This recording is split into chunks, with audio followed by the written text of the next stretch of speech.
మనం ఇప్పుడు చెప్పుకునేటటువంటి సంఖ్య 6. 6ని మనము యూనివర్సల్ వైబ్రేషన్ అంటామండి. 6ని యూనివర్సల్ నెంబర్ అని అనరు.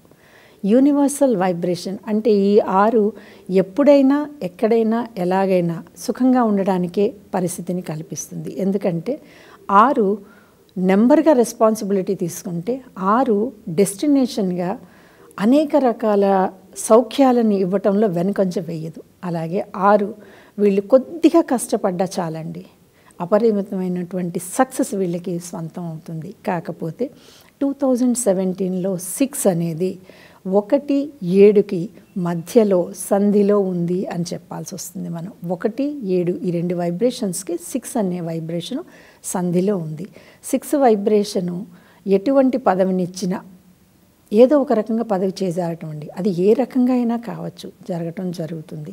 అలాగే 6 సంఖ్య వాళ్ళు వాడకూడని రంగు కూడా పచ్చ.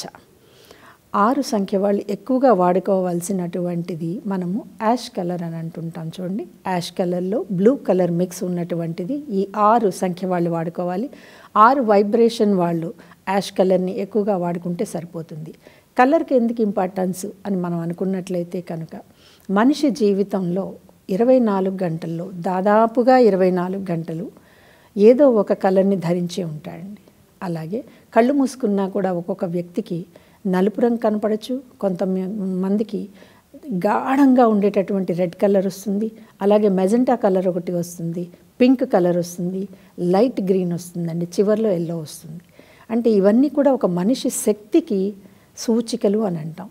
ఈ కలర్స్ అన్నీ వచ్చినప్పుడు కూడా 2 చుక్కలు ఎప్పుడు కదులుతూ ఉంటాయండి. ఇది బాహ్య చేతనం, అంతర చేతనం. అంటే అవుటర్ వైబ్రేషను, ఇన్నర్ వైబ్రేషన్ అంటారు. 6 అనేటటువంటి డేట్ ఆఫ్ బర్త్లో ఉన్న ప్రతి వ్యక్తికి కూడా ఇది అనుభవంలోకి వస్తూనే ఉంటుంది. ఎందుకంటే రెస్పాన్సిబిలిటీ ఎక్కువ ఫీల్ అయినప్పుడు, మనసు టెన్షన్కి గురైనప్పుడు రిలాక్స్ అయ్యే ప్రక్రియ ఏమిటి అంటే ఒక 5 నిమిషాల పాటు కళ్ళు మూసుకోవటమే. కళ్ళు మూసుకున్నప్పుడు మీకు ఏ కలర్ వచ్చింది అనే దాని మీద మీ వైబ్రేషన్ లెవెల్ తెలిసిపోతుంది. ఒకవేళ మెజెంటాకి సంబంధించి వచ్చినప్పుడు మొదటి 2 నిమిషాలు నల్ల చుక్కలు కదిలిన తర్వాత 3వ నిమిషం నుంచి చాలా రిలీఫ్ అనేది వస్తుంది.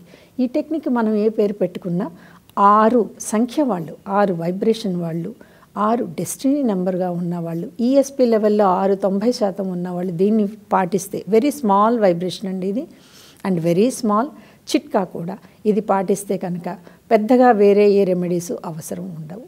అలాగే 6కి సంబంధించిన వాళ్ళు సినిమా రంగంలో, పోయిట్రీ రంగంలో చాలా అద్భుతమైన విజయాలు సాధించడానికి అవకాశం ఉందండి. 2017లో ఒక సూపర్ హిట్ మూవీ రావటం జరుగుతుంది. తెలుగుకి సంబంధించినంత వరకు లెక్కలన్నీ కూడా తిరగరాసి 6ని 9లా చేసేటటువంటి పరిస్థితిని మనం చూడవచ్చు. ఇది సినిమా రిలీజ్ అయినప్పుడు మళ్ళీ ఒకసారి మనం దీని గురించి చెప్పుకుందాం. ఎందుకంటే ప్రతి మనిషి ఊహాశక్తి అనేది కొంత ఉంటుందండి. ఈ 6 ఈఎస్పి లెవెల్ 90% ఉన్నటువంటి మనిషి ఊహాశక్తి క్రియేటివ్ వరల్డ్లో అద్భుతాలని సృష్టిస్తూ ఉంటుంది. ఆలోచనకి పదును పెట్టగలిగింది 6వ వైబ్రేషన్ అయితే, అదే ఆలోచనని టెర్రరిజం వైపు కూడా మళ్లించగలిగింది ఈఎస్పి లెవెల్ 90% ఉన్నటువంటి 6. కాబట్టి ఈ 2017లో కొంత టెర్రరిస్ట్ అటాక్స్ అనేవి ఎక్కువగానే ఉంటాయండి.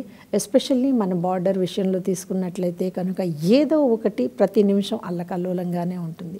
అయితే దీన్ని కంట్రోల్ చేయడానికి ఏ శక్తి లేదా అంటే ఎప్పుడు కూడా నేచర్ బ్యాలెన్స్ అనే సూత్రాన్ని పాటిస్తూ ఉంటుంది. మంచైనా చెడైనా బ్యాలెన్స్ అనేది పాటించినప్పుడే నేచరు ఎర్త్ 2 కూడా బాగుంటాయి. అంటే ఇంతటి మహత్తరమైన బాధ్యత ఎవరి స్కంధాల మీద ఉంది అని మనం అనుకుంటున్నాము అంటే 6 మీద. బికాజ్ 6 రెస్పాన్సిబిలిటీ తీసుకుంటుంది. ముందున్నటువంటి 5 వైబ్రేషన్స్ రెస్పాన్సిబిలిటీ 6 చూడగలదు. తరువాత వచ్చే 7, 8 వైబ్రేషన్స్ని కూడా 6 కంట్రోల్ చేయగలదు. ప్రత్యేకించి వీళ్ళకి ఈ సంవత్సరం శక్తి స్థాయి అంటూ లిమిట్లో ఏమీ లేదండి. కాకపోతే ఇక్కడ విఘ్నేశ్వరుడిని కనుక ఉదయం స్మరించుకోగలిగితే, అంటే స్పిరిచువల్ లైన్లో ఇంట్రెస్ట్ ఉండి స్పిరిచువల్గా నమ్మకం కలిగిన వాళ్ళకి మాత్రమే విఘ్నేశ్వరుడిని ఈ సంవత్సరం కనుక 6 date of birth, destiny vibration, అలాగే ఈఎస్పిలో 90% 6 ఉన్నవాళ్ళు గణేశుడి ఆరాధన చేసినట్లయితే ఊహించని ఫలితాలు, అది ఎలా అన్న కావచ్చండి, సంభవించడానికి ఆస్కారం ఉంటుంది.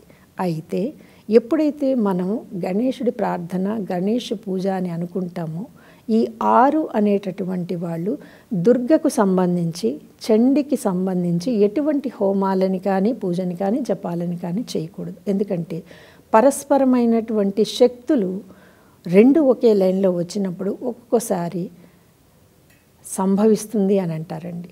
ఈ సంభవం దేనికో నేను చెప్పను, బట్ సంభవిస్తుంది అంటాను. కాబట్టి ఎవరైనా సరే 6 అని ఉన్నవాళ్ళు అయితే విఘ్నేశుడి ఆరాధన లేదా దుర్గా ఆరాధన రెండు కలిపి ఒకసారి మాత్రం చేయకండి. చాలామంది అన్ని దేవుళ్ళని ఒకే ఫోటోలను పెట్టేసి ప్రతి దేవుడికి కూడా అక్షింతలు వేసి మమ అనేస్తుంటారు.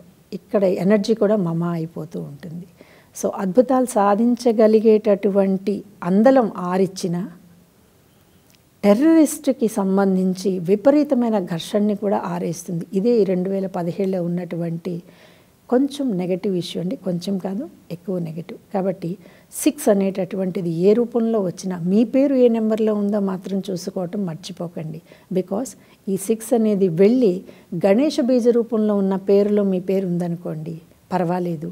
అలాగే మిమ్మల్ని పిలిచే పేరు దుర్గకి సంబంధించిన వైబ్రేషన్లో ఉంటే ఈ సంవత్సరం ఖచ్చితంగా ఇబ్బందులు ఉంటాయి. కాబట్టి ఒకసారి నేమ్ ఏ బీజాక్షరంలో ఉంది, మిమ్మల్ని పిలిచే ముద్దు పేరు ఎటువంటి స్థాయిలో పిలువబడుతుంది, ఈ రెండింటిని మ్యాచ్ చేసుకోగలిగితే 6 ఏ రూపంలో ఉన్నా కూడా 6ఏ.